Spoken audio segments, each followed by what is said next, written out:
termiskin di Indonesia. Nama aslinya adalah Insinyur Sutami. Beliau adalah Menteri Pekerjaan Umum yang menjabat selama 4 kabinet sejak tahun 1965 hingga tahun 1978.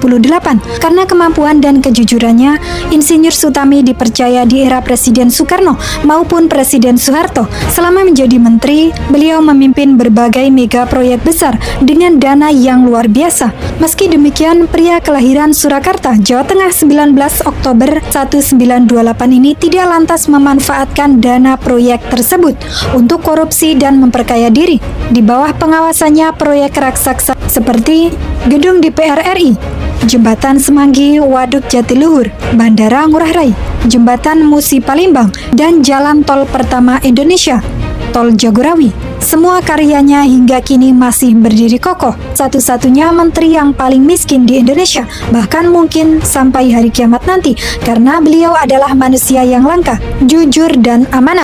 Jika hari lebaran tiba, para tamu pun bersilaturahim. Namun betapa terkejutnya mereka saat menginjakan kaki di rumah sang menteri. Bukan kemewahan yang ada, namun rumah sederhana yang atapnya bocor di mana-mana. Bahkan suatu ketika PLN mencabut listrik di rumahnya karena beliau telat membayar listrik.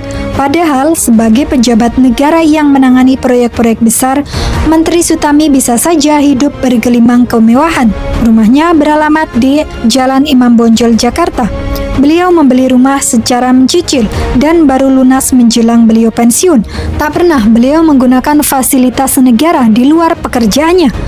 Saat pensiun, semua ia kembalikan termasuk mobil dinasnya.